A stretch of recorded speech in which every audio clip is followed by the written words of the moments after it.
Hello everyone, welcome to my UPSC. पिछले कुछ दिनों से आप में से काफ़ी लोग मैसेज कॉल वगैरह करके और यूपीपीएससी जो जीडीसी का एग्ज़ाम है असिस्टेंट प्रोफेसर का, इसके रिगार्डिंग पूछना चाह रहे थे। इसका वैकेंसी कब आएगी, इसमें क्या सिलेबस है, किस तरीके के क्वेश्चन आते हैं। तो थोड़ा सा इसका मैं आपको ओवरव्यू बता देता हूं। पिछली बार भी हमने इसकी टेस्ट सीरीज करवाई थी, इस बार भी जैसे ही वैकेंसी आएगी इसकी टेस्ट सीरीज अवेलेबल हो जाएगी। अभी आपको थोड़ा सा सिलेबस और पिछले पेपर में किस तरीके के क्वेश्चन आए हैं हम वो डिस्कस करते हैं। एक तो अभी चल रहा है कि 500 प्लस वैकेंसीज आने वाली है, 500 से ज्यादा इसकी वैकेंसी आने वाली है असिस्टेंट प्रोफेसर की। लास्ट टाइम जो एग्जाम हुआ था जनवरी के लास्ट में ही वैकेंसी आई थी और 15 मार्च को एग्जाम हो गया था। तो लगभग 1.5 महीने के टाइम में ही एग्जाम हो गया था। जनवरी के लास्ट में वैकेंसी निकली थी और 15 मार्च को एग्जाम हो गया था।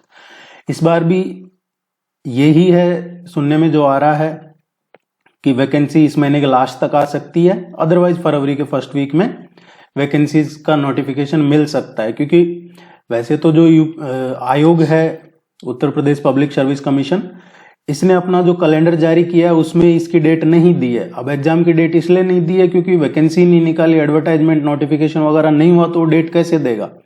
जो न्यूज वगैरह आ रही है उसमें यही आ रहा है कि अभी कोई संभावना नहीं है या फिर असमंजस है, कंफ्यूजन बना हुआ है, ज्यादातर यही सुनने को आ रहा है।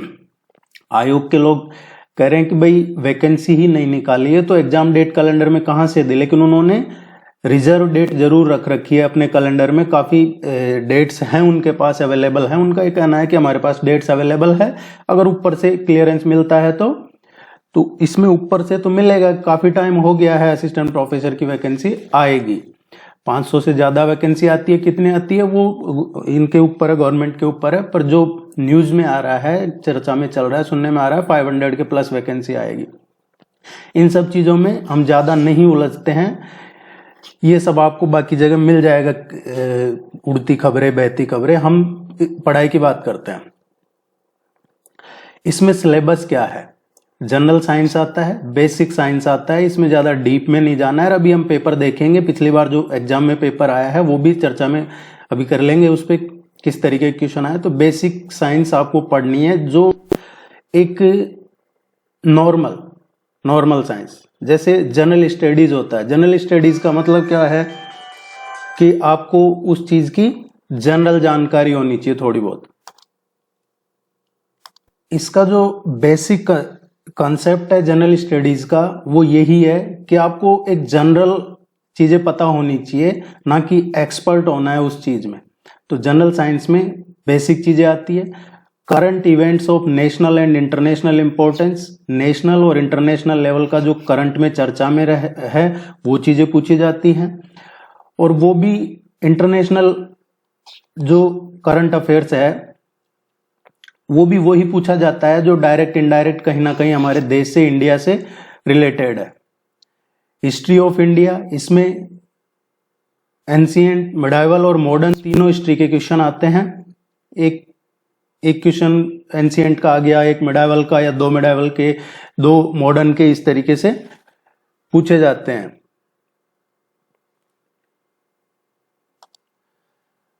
पॉलिटी है, पॉलिटी में आपको सबसे इंपॉर्टेंट पॉलिटी में क्या है, आर्टिकल्स, और स्पेशली आर्टिकल 1 से और आर्टिकल 51A ये जरूर पढ़ लीजिएगा। कॉन्स्टिट्यूशन के किस पार्ट में कौन सा आर्टिकल है, उस आर्टिकल में क्या मेंशन है, specially fundamental rights, fundamental duties वगैरह से रिलेटेड जो हैं वो आप जरूर पढ़िएगा, क्वेश्चन आते हैं। इकोनॉमी में बेसिक इकोनॉमी आती है, या तो बेसिक या फिर जो करंट अफेयर से रिलेटेड है वो इकोनॉमी पूछी जा सकती है। इंडियन ज्योग्राफी है और वर्ल्ड ज्योग्राफी है, जो चर्चा में है वही पूछा जाता है। इसको छोड़ दिया जाए अगर इसमें भी बेसिक रीजनिंग और मेंटल एबिलिटी के क्वेश्चन आते हैं। और लास्ट में लिख रखा है candidates are expected to have general awareness about the about topics with special reference to Uttar Pradesh. तो उत्तर प्रदेश के रेफरेंस में भी जो ऊपर टॉपिक दे रखे हैं वो पूछे जा सकते हैं आपसे। मैं यही कहूंगा लगभग 80% जो पेपर है वो आपका करंट अफेयर्स, जनरल अवेयरनेस या जो चर्चा में ट्रेंड में टॉपिक्स हैं उन्हीं से पूछे जाते हैं। अब ये बात अलग है कि वो टॉपिक आपने जब करंट अफेयर पढ़ा तो आपके उसको देखा या नहीं पढ़ा वो एक अलग इश्यू हो सकता है। अदरवाइज ज्यादातर जो पेपर है करंट अफेयर्स के इर्द गिर्द ही रहता है, क्योंकि हिस्ट्री, पॉलिटी, ज्योग्राफी कोई क्वेश्चन आता है तो करंट अफेयर से जो चर्चा में वही पूछा जाता है। मुश्किल से एक क्वेश्चन मिल जाए आपको रैंडम उठा के कुछ भी पूछ लिया, अदरवाइज सब जो चर्चा में रहते हैं वही पूछे जाते हैं। पिछली बार भी इसकी तैयारी करवाई थी और बहुत अच्छा इसमें रेस्पॉन्स रहा है और आप देखेंगे वो सब चैनल पे आपको मिल जाएगा। अभी इसका देखते हैं पिछले बार एग्जाम में पेपर क्या आया है, किस तरीके के क्वेश्चन आए हैं, ताकि आपको डाउट क्लियर हो जाएगा और आप अपनी तैयारी में लग जाएंगे। क्योंकि जो देखिए जिन्होंने पिछली बार इंटरव्यू तक पहुंचे हैं या फिर नहीं शॉर्ट मार्जिन से रह गए हैं तो उनको वैकेंसी का वेट नहीं करना है। वैकेंसी तो आनी है, जनवरी में आए या फरवरी में आए वैकेंसी तो आएगी। अब आपको तैयारी करनी है, क्योंकि वैकेंसी आने के बाद आपके पास टाइम कितना मिलेगा, उतना टाइम रहेगा नहीं। तो अभी आप इस पेपर को देख के और उसी हिसाब से अपनी तैयारी कम से कम कुछ टॉपिक्स तो आप तैयार रखिए, ताकि उस टाइम पे ज्यादा आपको प्रॉब्लम नहीं आएगी, आप रिवीजन अच्छे से कर पाएंगे। देखिए ये पहला क्वेश्चन है, इसमें पूछा है कि कौन सा सही से सुमेलित नहीं है, गलत कौन सा है। और इसमें क्या पूछा है, आर्टिकल्स का क्वेश्चन है, ये पॉलिटी का क्वेश्चन है और इसमें जो अनुच्छेद हैं, आर्टिकल हैं, वही पूछे हैं। इस पेपर का सॉल्यूशन ऑलरेडी चैनल पे अवेलेबल है, हम सिर्फ यहाँ डिस्कस कर रहे हैं किस तरीके के क्वेश्चन पूछे जाते हैं। जिस दिन एग्जाम हुआ था उसी दिन इसका सॉल्यूशन करवा दिया था, तो आप चेक कर लीजिएगा। आपको आर्टिकल, राष्ट्रपति के चुनाव से, फंडामेंटल ड्यूटी और फंडामेंटल राइट्स, फंडामेंटल राइट्स का क्वेश्चन आपसे एग्जाम में देखने को मिलेगा। तो इसलिए जैसा मैंने कहा कि आर्टिकल 1 से 50 तक तो कम से कम पढ़ ही लीजिए, और उसके बाद अगर कोई राष्ट्रपति का चुनाव होता है, कहीं गवर्नर अपॉइंट किया जाता है, कहीं कोई अटॉर्नी जनरल चेंज किया, नया लगाया जाता है, तो उस तरीके से क्वेश्चन बनता है। ये दूसरा क्वेश्चन है सॉरी, ये रीजनिंग का मेंटल एबिलिटी रीजनिंग वाला जो पोर्शन है उससे है। इस तरीके के क्वेश्चन की आप अगर प्रैक्टिस करते हैं तो ये कोई मुश्किल क्वेश्चन नहीं है, ये बेसिक 8वीं 10वीं के बच्चे के लेवल का क्वेश्चन है। तो ये आपको प्रैक्टिस से ही आएगा। इस तरीके के क्वेश्चन की आपको प्रैक्टिस करनी पड़ेगी। देखिए इसमें कुछ भी नहीं है, 2 4 6, 2 और 2 4 तो 46, 22 और 24 46 हो जाता है, 22 और 27 है जो 69 हो जाता है, 42 और 27। इसी तरीके से ये, और अगर यहाँ x है तो x प्लस 38 हो जाएगा 79, x क्या हो जाएगा 79 माइनस 38, तो ये 41 इसका आंसर आ जाएगा। इस तरीके से इजी क्वेश्चन आते हैं, अगर आप थोड़ा सा दिमाग यूज करते हैं तो इनमें ज्यादा टाइम नहीं लगता है और हो जाते हैं बिना पढ़े भी। इनके लिए कोई स्पेशल तैयारी की जरूरत नहीं होती है। ये रेशियो वगैरह का क्वेश्चन है, कई बार टेबल का, रेशियो का ये क्वेश्चन आपको देखने को मिलेंगे। तो इस तरीके के क्वेश्चन की भी आप प्रैक्टिस करके रखिए। अगर आप मिनिमम 10-15 क्वेश्चन भी कर लेते हैं, जैसे ये रेशियो का क्वेश्चन है, अब इस पे आप 10-15 क्वेश्चन इस तरीके के निकाल लेते हैं और फिर 50-60 क्वेश्चन प्रैक्टिस कर लेते हैं तो आपको दिक्कत नहीं आएगी इस तरीके के क्वेश्चन में। नेक्स्ट जो क्वेश्चन है 4th, ये देखिए फंडामेंटल राइट्स पे क्वेश्चन है, मौलिक अधिकार, फंडामेंटल राइट्स, इसका डायरेक्ट क्वेश्चन दिया गया है। तो सबसे ज्यादा अच्छे से आपको आर्टिकल 1 से और 51A तक फंडामेंटल राइट्स और फंडामेंटल ड्यूटीज, ये आपको बहुत अच्छे से पढ़नी है। यहां से ये दूसरा क्वेश्चन है, एक ऊपर भी आर्टिकल फंडामेंटल राइट्स से रिलेटेड था, यहाँ पे ये आर्टिकल 19A है जो वो freedom of speech and expression है, इस तरीके का है, यहां से पूछा जाता है। एक मॉडर्न हिस्ट्री का क्वेश्चन है ये, गवर्नर जनरल का, किस गवर्नर जनरल के टाइम पे कौन से मॉन्यूमेंट्स बने हैं, किस गवर्नर जनरल के टाइम पे एजुकेशन से रिलेटेड, चाहे एलिमेंट्री लेवल पे, बेसिक या फिर हायर एजुकेशन लेवल में कोई प्रोग्रेस हुई है, कुछ अच्छा हुआ है, या किस गवर्नर जनरल के टाइम पे कोई अकाल वगैरह, ड्रॉट वगैरह रहा है, या फिर किस गवर्नर जनरल के टाइम पे कोई रेलवे, टेलीग्राफ, इस तरीके का, या फ्रीडम पे ऑफ प्रेस पे क्यों आज़ाद किया, किसने प्रेस की आज़ादी छीन ली, इस तरीके के क्वेश्चन आपको। और कौन सा आखिरी गवर्नर जनरल था, उसके बाद गवर्नर जनरल वायसराय बन गए, इससे पहले थे जो गवर्नर जनरल ऑफ बंगाल थे। तो इस तरीके से आपको पढ़ना है कि आखिरी कौन था, उसके बाद पोस्ट का नाम चेंज हो गया, फिर आखिरी कौन था, फिर पोस्ट का नाम चेंज हो गया। आपको हर चीज को बेसिक और डिटेल में पढ़ना पड़ेगा यहां से, तभी आप क्वेश्चन कर पाएंगे। ये काफी अच्छे से पढ़ना होगा आपको। गवर्नर जनरल, ये मैं इसलिए बता रहा हूं आपको कि टॉपिक है, क्वेश्चन पे ध्यान मत दीजिए। टॉपिक क्या हो गया आपका, गवर्नर जनरल। जैसे यहां पे हो गया फंडामेंटल राइट्स। नेक्स्ट देख लेते हैं, ये जनरल साइंस का क्वेश्चन है और इसमें एनर्जी का पूछा गया है। एनर्जी सिस्टम इंक्रीज एंट्रोपी का है, तो हो सकता है आपसे इस बार है जो क्वेश्चन पूछा जाए तो कोई एनर्जी कन्वर्जन का पूछ लिया जाए। Electrical to mechanical energy conversion किसके थ्रू होती है, मैकेनिकल टू इलेक्ट्रिकल का पूछ लिया जाए, कोई और केमिकल एनर्जी का पूछ लिया जाए। इस तरीके से क्वेश्चन पूछा जा सकता है आपसे यहां से। ये भी उसी का पोर्शन है, मेंटल एबिलिटी, रीजनिंग का। तो इस तरीके के क्वेश्चनों की भी आपको प्रैक्टिस करके रखनी है। ये गैस किस में कौन सी गैस होती है, फ्रेयॉन, वाटर गैस, रॉकेट ईंधन या फिर सोल्डर, ये जरूर पढ़िएगा किस में कौन सी गैस है, ये क्वेश्चन पूछे जाते हैं। फिर ये मैच करने का ही है, एक्वाकल्चर का है, फ्लोरिकल्चर है, सेरिकल्चर है, विटिकल्चर है। तो यहां पे ये क्वेश्चन आपको पूछे जा सकते हैं, जो आपके सिलेबस में भी है, जो बेसिक इकोनॉमी है उसमें है ये सब।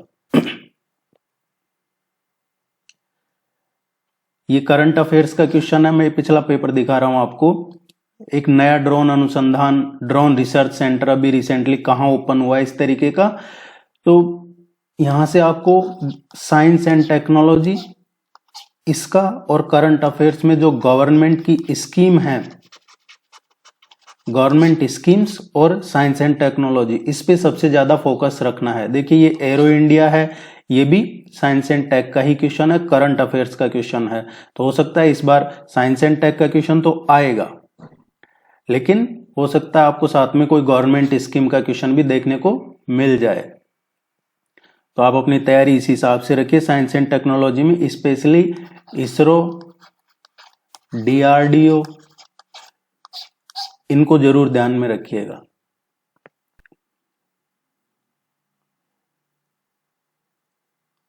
ये क्वेश्चन पूछा गया है, कौन सी नदी मुल्ताई के पवित्र तालाब से निकलती है। तो ये उस टाइम चर्चा में था, ये जो रिवर है, ये मुल्ताई का तालाब उस टाइम चर्चा में था, तो ये क्वेश्चन पूछ लिया गया है। ये बेसिक जो आपका मैथ्स रीजनिंग का पोर्शन है उसी से ही क्वेश्चन आया है। नेक्स्ट जो है, कौन कौन स्वराज पार्टी के गठन से संबंधित है, स्वराज पार्टी की स्थापना से संबंधित है। तो आपको सुभाष चंद्र बोस, पंडित नेहरू, इसके अलावा महात्मा गांधी, सरदार पटेल, इनके बारे में, और बी आर अम्बेडकर।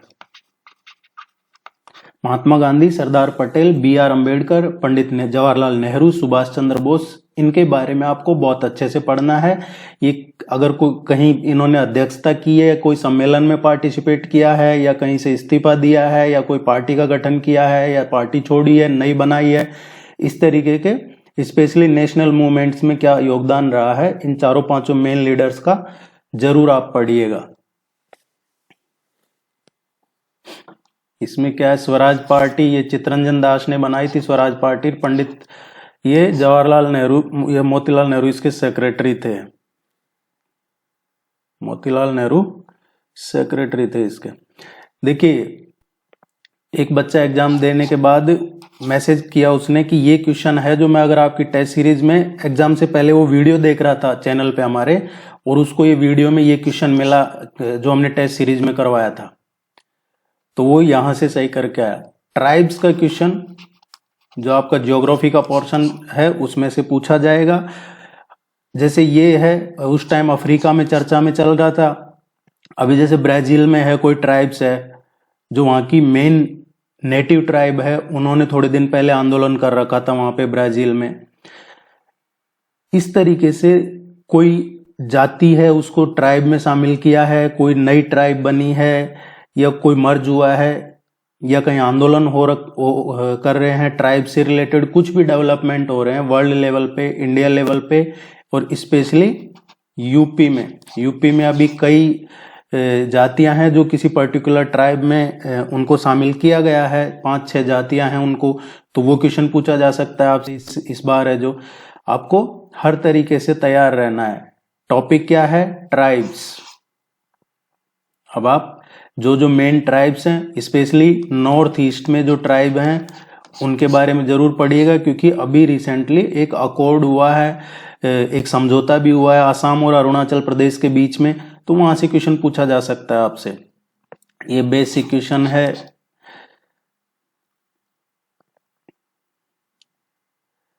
हाइड्रोजन ईंधन सेल वाहन का क्वेश्चन था, हाइड्रोजन फ्यूल सेल व्हीकल का हो सकता है इस बार आपसे इलेक्ट्रिकल व्हीकल का क्वेश्चन पूछ लिया जाए, उसमें जो भी चीजें यूज में आती है, तो आपको उस तरीके से पढ़ना है।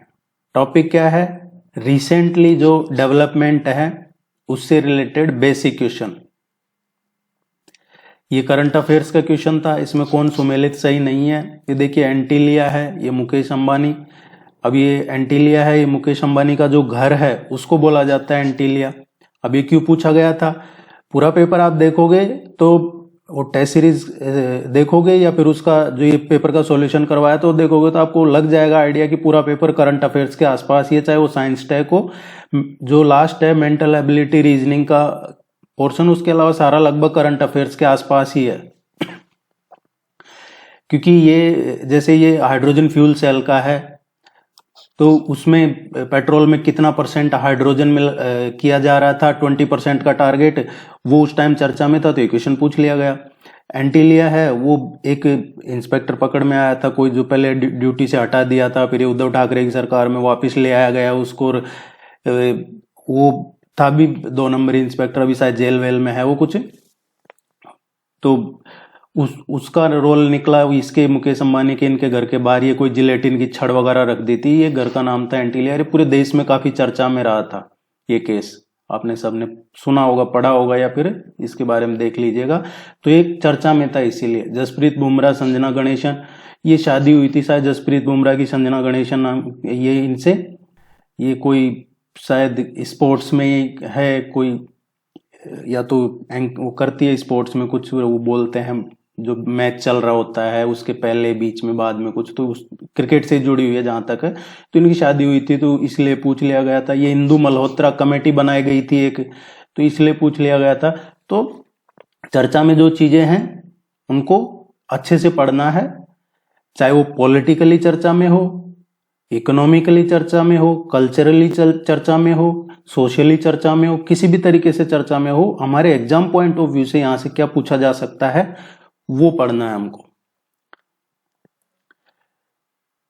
ये देखिए, ये फिर फंडामेंटल राइट्स का ही क्वेश्चन है। ये सारा जो मैं बता रहा हूं आपको, आर्टिकल 1 से 51A तक आपको पूरा अच्छे से पढ़ना है। तो आपको ये 2-3 क्वेश्चन यहां से देखने को मिले हैं। ये क्यों पूछा गया है? क्योंकि उस टाइम पे एक गैंग एक्टिव हो रखी थी काफी, जो कहती थी कि देश में इंटॉलरेंस बढ़ गया है। वो क्या, असहिष्णुता बढ़ गई है देश में, है जो इंटॉलरेंस हो गया है, टॉलरेट नहीं कर रहे हैं। तो उस टाइम पे ये पूरा माहौल बना रखा था देश में, इंटॉलरेंस है, इंटॉलरेंस है। तो ये इंटॉलरेंस के ही है सारे जो आपको ये क्वेश्चन पूछा गया है।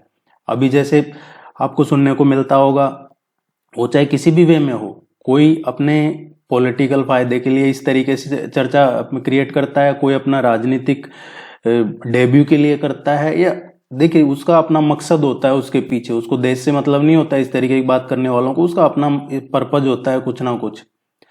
अभी जैसे आप सुनते हैं संविधान की हत्या हो गई, संविधान खतरे में है, इस तरीके का आजकल आपको रोज ये इस तरीके के डायलॉग सुनने को मिलते हैं।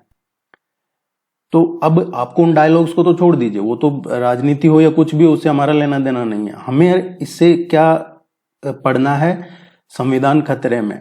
तो आर्टिकल 32 पूछ लिया जा सकता है, हो सकता है आपसे, कि किसने कहा है कि संविधान की जो आत्मा किस आर्टिकल को कहा है, बी आर अम्बेडकर ने, या फिर हार्ट एंड सोल कौन सा आर्टिकल है, और भी कोई इस तरीके का क्वेश्चन बनता है तो पूछा जा सकता है आपसे। तो इस तरीके से आपको पढ़ना है। मैं आपको एग्जाम्पल इसलिए दे रहा हूं कि क्वेश्चन कैसे बनते हैं और कैसे आपको तैयारी करनी है। ये भी जनरल साइंस का क्वेश्चन है। इस तरीके के क्वेश्चन आपको फिक्स क्वेश्चन है, जो इनमें ज्यादा दिक्कत आएगी नहीं। कुछ चुनिंदा क्वेश्चन है जो आप जब हम इसकी तैयारी करेंगे तो अच्छे से हो जाएगा, ये सब आप निश्चिंत रहिए। ये ऋग्वेद का है। अब हो सकता है आपसे इस बार जो एग्जाम हो उसमें ऋग्वेद नहीं पूछा जाए, तो जो 4 वेद हैं उनके बारे में आप थोड़ा सा ज्यादा डिटेल में भी नहीं पढ़ना चाहते हैं तो कम से कम बेसिक चीजें जरूर पढ़ लीजिएगा। हो सकता है आपसे यहाँ पे यजुर्वेद का पूछ लिया जाए, इस बार अथर्ववेद का पूछ लिया जाए, तो ये आपको थोड़ा सा जनरल ओवरव्यू मिल जाता है एग्जाम के इस पेपर को देख के, कि पिछली बार क्या आया था और इस बार हमें किस तरीके से तैयारी करनी है। इसके आसपास ही जो चर्चा में रहते हैं वो टॉपिक बनते हैं। ये माइंस का क्वेश्चन है, किस राज्य में कौन सी माइंस है और सुमेलित नहीं है। माइंस, अगर सुप्रीम कोर्ट ने कहीं परमिशन दी है किसी माइनिंग के लिए, या हाई कोर्ट ने किसी माइनिंग के लिए परमिशन दी है, या फिर सुप्रीम कोर्ट ने बैन किया है किसी पर्टिकुलर जगह को, कोई रिवर बेड है या रिवर का एरिया है कि यहाँ माइनिंग नहीं होगी, या हाई कोर्ट ने मना किया है, बैन लगाया है कि इस पर्टिकुलर एरिया में माइनिंग नहीं होगी। या फिर देखिए क्या होता है कई बार की लोड शेडिंग होती है, पावर शेड, जो लोड की शेडिंग है वो कटौती जो लाइट की है वो हो जाती है, तो उससे भी माइंस चर्चा में रहती है, चाहे वो कोल माइंस चर्चा में रहे।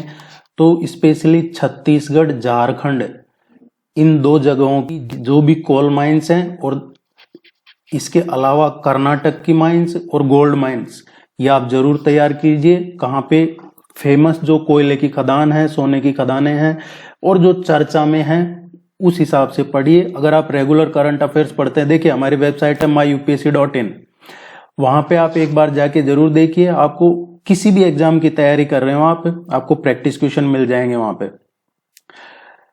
चाहे वो गवर्नमेंट स्कीम से रिलेटेड हो, करंट अफेयर्स के हो, चाहे स्टैटिक पोर्शन से रिलेटेड हो, ancient, medieval, modern history, polity, geography, economy, सबके जो बेसिक क्वेश्चन है और करंट अफेयर्स के क्वेश्चन है वो सब आपको मिल जाएंगे वेबसाइट पे। उसका कोई चार्ज वगैरह नहीं है, आप जरूर एक बार वेबसाइट जाके देखिए myupsc.in, आपको रेगुलर फॉलो कीजिए, तैयारी हो जाएगी यहां से अच्छे से। ये क्वेश्चन पूछा गया था कि कौन सा देश इसमें क्वाड का हिस्सा नहीं है। क्वाड क्या है? ये है क्वाड। अभी क्यों पूछा गया था? क्योंकि उस टाइम क्वाड काफी चर्चा में था, क्वाड चर्चा में था। इसमें क्या था? भारत, जापान, ऑस्ट्रेलिया और इसके अलावा एक यूएसए, इसको मिला के क्वाड बनता है। ये 4 देशों का ग्रुप है। अभी जैसे चर्चा में चल रहा है G20 या फिर ब्रिक्स। थोड़े दिन पहले ब्रिक्स चर्चा में था कि वो रशिया के राष्ट्रपति ने अटेंड नहीं किया, कि वो आएंगे तो साउथ अफ्रीका में उनको गिरफ्तार कर लिया जाएगा, इस तरीके का। अभी G20 भी चर्चा में रहा है, तो यहां से क्वेश्चन पूछा जा सकता है आपसे। आसियान है, यहां से क्वेश्चन पूछा जा सकता है। इंडियन ओशन है, इसमें कौन कौन से देश हैं? जो ये आसियान समूह, इसमें कौन से देश हैं? इस तरीके के जो भी ग्रुप हैं। अभी मालदीव है, इससे इश्यू चल रहा है, तो ये इंडिया और मालदीव, ऐसा कौन से कितने ग्रुप हैं जिनमें ये शामिल हैं, या कौन से ऐसे ग्रुप हैं जिनमें इंडिया है, मालदीव नहीं है, या मालदीव है, इंडिया नहीं है।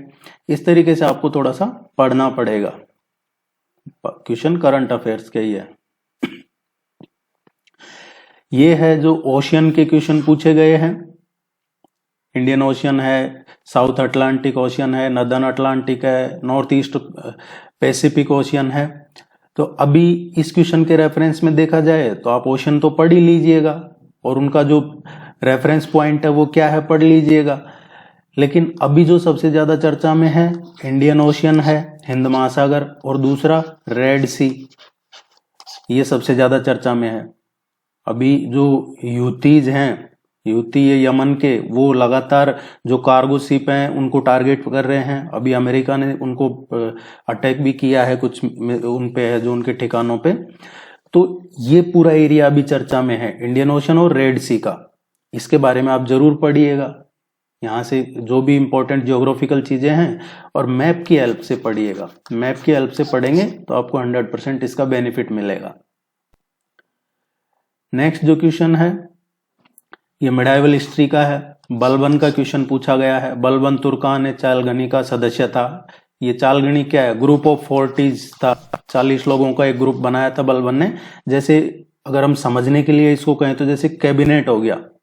कैबिनेट में क्या होता है, हर एक मिनिस्ट्री होती है, चाहे वो एजुकेशन है, हेल्थ है, साइंस एंड टेक्नोलॉजी है। वैसे ही बलबन ने क्या किया था, 40 जो एमिनेंट पर्सन्स थे, स्कॉलर्स थे, इंटेलिजेंट थे, सभी 40 लोग जो अपने अपने फील्ड में माहिर थे, उनका एक ग्रुप बनाया था इसने। तो ये क्वेश्चन पूछ लिया गया यहाँ से। अब हो सकता है इस बार आपसे बलबन का नहीं पूछा जाए, इल्तुतमिश का पूछ लिया जाए, या फिर स्लेव डायनेस्टी का के टाइम की बात है, गुलाम वंश की, तो यहाँ से और कोई क्वेश्चन पूछ लिया जाए। खिलजी डायनेस्टी का पूछ लिया जाएगा, अगर गुलाम वंश का, स्लेव डायनेस्टी का नहीं पूछा गया तो औरंगजेब वगैरह का पूछ लिया जाएगा। तो इस तरीके से आपको तैयारी करनी है। एसिड, एसिड का जरूर पढ़िएगा, किसमें कौन सा एसिड होता है। देखिए दो चीजें आपको बहुत अच्छे से पढ़नी है, विटामिन्स और एसिड। विटामिन और एसिड ये आपको अच्छे से तैयार करने हैं। अगर आप इस एग्जाम की तैयारी कर रहे हैं तो यहाँ से क्वेश्चन पूछा ही जाएगा।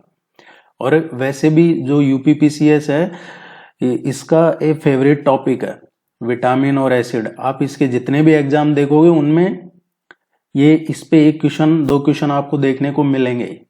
जनरल स्टडीज का पेपर है तो ये इनका फेवरेट टॉपिक है। नेक्स्ट जो क्वेश्चन है, director general of military operation का नया किसको नियुक्त किया गया था? भारत के नए सैन्य अभियान का महानिदेशक। देखिए अगर कोई भी सीडीएस है या फिर आर्मी चीफ है ना, आर्मी के चीफ हैं, तो अगर आपके एग्जाम से 6 महीने पहले, 6 to 8 मंथ का देख लीजिएगा, 6 से 8 महीने पहले कोई नया अपॉइंटमेंट हुआ है, चाहे वो सीडीएस हो या फिर आर्मी में, मिलिट्री में कोई इंपॉर्टेंट पोजीशन पे कोई, तो उनको आपको पढ़ना है। यहाँ से क्वेश्चन पूछा जाता है, पिछली बार पूछा गया है और इस बार भी पूछा जा सकता है। या फिर कोई भी इंपॉर्टेंट अपॉइंटमेंट है यहाँ से, वो भी पढ़िएगा, चाहे वो आरबीआई का गवर्नर हो या कोई सेबी में अपॉइंट किया हो, वो भी हमें साथ में लेके चलने हैं। या चाहे सीबीआई में अपॉइंट किया हो या ईडी का डायरेक्टर हो, ये सब, ये क्वेश्चन ये बताता है कि कोई नया अपॉइंटमेंट है, ना सिर्फ आर्मी, दूसरा भी पूछा जा सकता है। ये इन्फ्लेशन डिफ्लेशन का क्वेश्चन है। इन्फ्लेशन और डिफ्लेशन इसको जरूर पढ़िएगा। महंगाई बढ़ जाती है, बेरोजगारी बढ़ जाती है तो क्या होता है, और अचानक से गुड्स एंड सर्विस हैं उनके रेट कम हो जाती है तो उसको क्या कहते हैं। तो ये बेसिक इकोनॉमी का क्वेश्चन है और इसमें कुछ 8 या 10 टर्म है और वो टर्म पढ़ लेंगे तो इस तरीके का कोई क्वेश्चन आएगा तो आप कर देंगे। और हम इसको अच्छे से पिछली बार भी किया है, इस बार भी कर लेंगे। ये क्वेश्चन करवाया था पिछली बार। मराठों के संदर्भ में निम्नलिखित में से कौन सा कथन सही है? मराठों का क्वेश्चन आया है तो इसी तरीके का आपसे पानीपत का कुछ पूछा जा सकता है या मराठों से रिलेटेड और भी कोई क्वेश्चन पूछा जा सकता है। हो सकता है यहाँ बाल गंगाधर तिलक का क्वेश्चन पूछ लिया जाए आपसे, शिवाजी महाराज का कोई क्वेश्चन पूछ लिया जाए। तो ये मराठों के बारे में जो टॉपिक्स हैं आपको पढ़ने हैं। या फिर इस टाइम पे कहाँ कहाँ, चाहे वो मुगल एरा हो उसमें किस पे क्या टैक्स लगाया है, वो भी आप पढ़ सकते हैं यहाँ से। ये नर्मदा रिवर का क्वेश्चन है। नर्मदा अपने मुहाने पर डेल्टा का निर्माण करती है। River Narmada makes delta at its mouth. Narmada delta नहीं बनाती है, डेल्टा तो गंगा और ब्रह्मपुत्र रिवर बनाती हैं। तो आपको गंगा, यमुना, ब्रह्मपुत्र, नर्मदा, ताप्ती, कावेरी, गोदावरी, इनके बारे में, इनकी सहायक नदियां और इनके जो बेसिक कैरेक्टरिस्टिक है, जो फिजियोग्राफी है इनकी, वो कहाँ से बह रही है, कौन सी नदी मिल रही है, कौन सी इस चीजें हैं, कौन से उसमें जाके मर्ज हो रही है, ये आपको पढ़ना है। कोई माउंटेन वगैरह इनके आसपास से निकल रही है तो वो जरूर आपको पढ़ना है। ये क्वेश्चन पूछे जाएंगे, एग्जाम में आएगा। तो ये 5-6 रिवर्स हैं, इनके बारे में आप जरूर पढ़िएगा। ये 30 क्वेश्चन पिछली बार एग्जाम में आए थे, मुझे लगा आप कई मैसेज कर रहे हैं, कॉल कर रहे हैं, तो ये सबको ही बता दिया जाए। ये पेपर है लास्ट टाइम का, इसका जीडीसी वाला असिस्टेंट प्रोफेसर का, जो 15 मार्च को एग्जाम हुआ था। आप अपनी तैयारी कीजिए। ये सारे टॉपिक्स हैं, कम से कम ये जो टॉपिक हमने अभी डिस्कस किए हैं, ये टॉपिक तो आप अच्छे से कर लीजिए,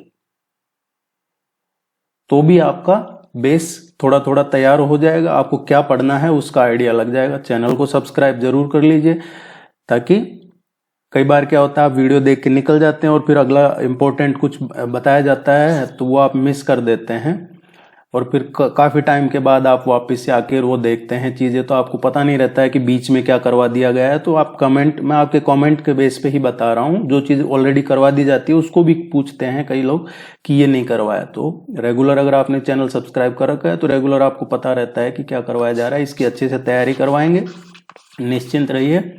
ये टॉपिक्स आप अच्छे से कर लीजिए। All the very best, good luck, thank you very much. ये जो पेपर है, ये पेपर, इसके आंसर की पूरी वेबसाइट पे अवेलेबल है, चैनल पे भी अवेलेबल है, myupsc.com वेबसाइट है, वहां मिल जाएगी, और चैनल है अभी ये जो आप देख रहे हैं इस पे भी अवेलेबल है, आप चेक कर लीजिएगा। Thank you.